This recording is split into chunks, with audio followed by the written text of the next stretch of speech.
Ils l'ont jugé en une seconde, mais ce qui allait se passer quelques minutes plus tard, personne n'aurait pu le prévoir. Ce jour-là, dans une grande boutique chic, les portes vitrées se sont ouvertes lentement, laissant entrer un homme simple. Il portait un t-shirt clair, un pantalon un peu froissé et des baskets propres. Rien qui attire l'attention. Il est entré tranquillement, sans faire de bruit, les mains dans les poches. Mais déjà, plusieurs regards se sont tournés vers lui. Des regards qui jugent, qui pèsent, qui classent les gens en un instant. 2 vendeuses se sont échangées un petit sourire en coin. Un stagiaire a discrètement levé les yeux au ciel. L'ambiance dans ce magasin était élégante, lustre brillant, parfum léger, musique douce. Mais derrière cette façade chic, il y avait ce jugement silencieux qui plane souvent. L'homme, lui, regardait autour calmement, presque comme s'il connaissait déjà l'endroit. Personne ne savait qui il était vraiment. Personne ne pouvait deviner ce qui allait suivre. Ce jour-là, une simple visite allait se transformer en une véritable leçon de vie. À peine quelque part dans la boutique, il est arrivé à la réception. Une jeune femme au tailleur parfaitement repassé, maquillée avec soin, la regardait de haut en bas. Son regard était rapide, précis et déjà plein de jugement. « Oui, monsieur ?» lança-t-elle avec un sourire poli, mais glacial. « Bonjour, je voudrais voir les nouvelles montres ?» répondit-il calmement. Elle a haussé légèrement les sourcils, comme si la demande l'avait surprise. Les montres de luxe sont dans le salon privé, à l'étage. Mais c'est réservé aux membres, dit-elle en insistant sur le mais.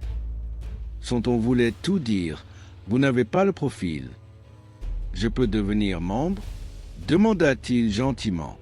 Elle a esquissé un petit rire ironique, presque moqueur. Il faut remplir certains critères, monsieur. Je vous conseille plutôt la collection classique au fond. Le mot au fond a résonné comme une porte qui se ferme. Il n'a rien dit. Il a simplement souri et hoché la tête humblement. Mais dans son regard, il y avait cette lueur étrange, comme s'il savait déjà que la scène n'était que le début. En marchant lentement vers le rayon classique, il sentait les regards dans son dos. Des vendeurs, des stagiaires, tous pensaient qu'il ne les entendait pas. « Regarde ces baskets !» murmura une vendeuse. « Oui, on dirait qu'il s'est trompé de magasin », répondit un autre en ricanant. Un stagiaire ajouta. « À tous les coups, il va demander les prix et repartir en courant. » Les petits rires étouffés ont suivi sa marche, comme une ombre. Mais lui ne s'est pas arrêté. Il a pris une montre simple dans ses mains, l'a observée avec attention. On aurait dit qu'il savourait chaque détail, sans se presser. Autour de lui, les moqueries continuaient, discrètes mais cruelles. Personne ne le traitait directement mal, mais tout, dans leurs gestes et leurs regards, disait « Tu n'es pas à ta place ici ». Il a reposé la montre avec soin, puis a levé les yeux vers l'escalier qui menait au salon privé. Un léger sourire est apparu sur ses lèvres, un sourire que personne n'a vraiment compris. L'escalier menait vers une zone chic, réservée aux vrais clients. Tapis rouge, ambiance feutrée, lumière tamisée.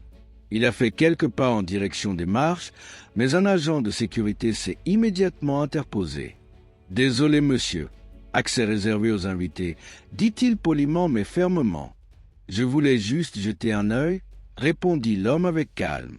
« Les rendez-vous sont complets aujourd'hui, merci de redescendre. » Il n'a pas insisté. Il a simplement hoché la tête et fait demi-tour tranquillement. Mais derrière lui, une vendeuse a soufflé, amusée. Il croyait vraiment qu'il allait monter là-haut. Un client en costume a ajouté en riant. Certains ont de l'imagination. Ces mots ont glissé dans l'air comme des pics invisibles. Lui, il n'a rien répondu, mais son calme commençait presque à déranger. On aurait dit qu'il savait quelque chose que les autres ignoraient totalement.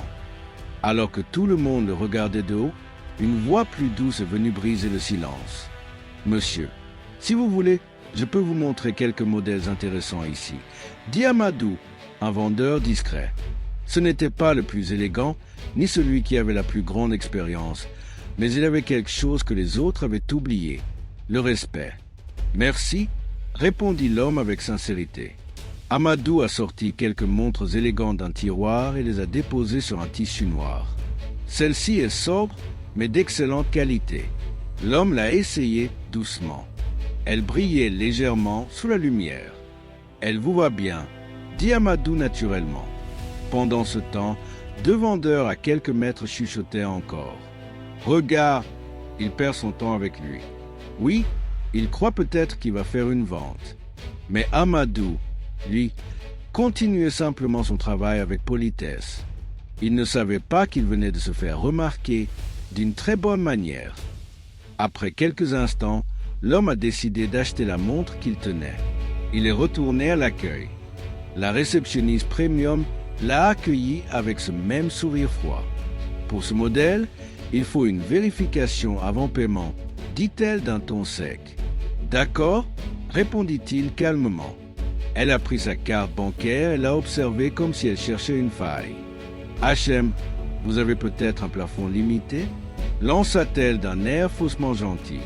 Ce ne sera pas nécessaire, répondit-il tranquillement. Ah bon? Je préfère régler par virement immédiat. Et j'aimerais aussi discuter de la lumière ici. Elle n'est pas optimale. Elle a éclaté d'un petit rire ironique. Et pourquoi pas acheter le centre commercial aussi? Plaisanta-t-elle méchamment. Il n'a rien répondu. Il a juste esquissé un sourire calme. Un sourire que personne n'a su interpréter correctement. Quelques minutes plus tard, le téléphone interne a sonné. La réceptionniste a décroché sans faire attention. « Allô? Oui, un client bizarre au rez-de-chaussée veut faire un virement. » Mais soudain, son visage a changé. « La direction? Oh, oui, je vous le passe. » L'homme a pris le téléphone avec calme. « Oui, c'est moi.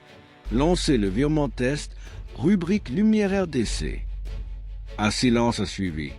Puis la voix de l'autre côté a changé brusquement. « Monsieur, vous êtes ici? J'arrive tout de suite. » Quand il a raccroché, toute la réception avait changé d'ambiance. La vendeuse a pâli. Les stagiaires ont arrêté de chuchoter. Même la musique de fond paraissait plus faible. Quelque chose venait de basculer, mais personne ne comprenait encore quoi exactement. Quelques minutes plus tard, un homme en costume bleu marine est descendu en courant de l'étage supérieur. C'était le directeur. Il l'a reconnu immédiatement. Son visage se figeait. « Monsieur Diallo, vous ici? »« Oui, je voulais simplement voir comment on accueille les clients chez nous, » répondit-il calmement. Le « chez nous » a glacé tout le monde. Les employés se sont regardés, perdus. Le directeur s'est tourné vers la réceptionniste, la voix sèche. « On a bien pris soin de monsieur ?» Elle a bégayé, incapable de répondre correctement. À ce moment précis, tous ceux qui s'étaient moqués ont commencé à sentir une drôle de chaleur dans la nuque. La situation était en train de tourner. Très vite, l'homme a posé une carte spéciale sur le comptoir. Elle était sobre, sans logo voyant, mais le directeur, lui, savait exactement ce que ça signifiait. « Je m'appelle Ibrahima Diallo. Je suis l'actionnaire principal de ce centre commercial, » dit-il calmement. Silence total. Plus personne ne bougeait. Les vendeurs se sont figés. Les stagiaires n'osaient plus respirer. Aujourd'hui, je suis venu comme un client normal. Sans chauffeur, sans costume. Juste pour voir. Et j'ai vu, ajouta-t-il en les regardant droit dans les yeux. Puis il s'est tourné vers Amadou. Merci à toi pour ton respect. Amadou, surpris, a simplement répondu. Je n'ai fait que mon travail, monsieur. Et tu l'as bien fait, répondit Diallo avec un sourire sincère. D'un geste tranquille, il a validé un énorme virement depuis son téléphone. Sur l'écran de la direction, la somme s'est affichée, non seulement pour la montre, mais aussi pour rénover tout l'éclairage et financer une nouvelle formation pour le personnel. Le directeur a failli tomber en voyant le montant. La réceptionniste n'osait plus lever la tête. Les stagiaires regrettaient chaque mot qu'ils avaient prononcé. À partir d'aujourd'hui, dit Ibrahima d'une voix posée, plus aucun client ne sera jugé sur ses vêtements ici. Plus jamais. Puis il s'est tourné vers Amadou. À partir de demain, tu deviens responsable adjoint. Tu l'as mérité. Le silence était total. Tout le monde savait qu'il venait d'assister à une scène qu'il n'oublierait jamais. Ibrahima s'est approché calmement de la réceptionniste. Un sourire sincère ne coûte rien, mais peut rapporter beaucoup. Aujourd'hui, vous avez perdu de l'argent en quelques secondes juste à cause d'une attitude, dit-il sans hausser la voix. Elle a baissé la tête, honteuse. Je suis désolé, monsieur. Je ne veux pas d'excuses. Je veux un changement, répondit-il simplement. Puis il a regardé toute l'équipe. Les apparences peuvent tromper, mais le respect, lui, ne ment jamais. N'oubliez jamais ça. Le directeur acquiesçait en silence. La leçon venait d'être donnée, sans cri, sans colère, juste avec des faits. Avant de partir, Ibrahima s'est tourné vers tous les employés une dernière fois. On ne sait jamais qui franchit cette porte. Ne jugez jamais trop vite. Puis il est sorti tranquillement, sa montre élégante au poignet.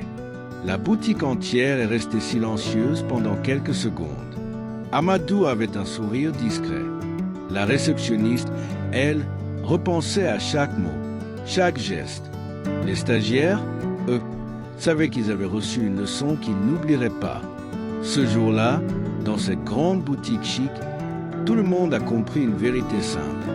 L'habit ne fait pas la valeur d'un homme. Et le respect est toujours la meilleure carte à jouer.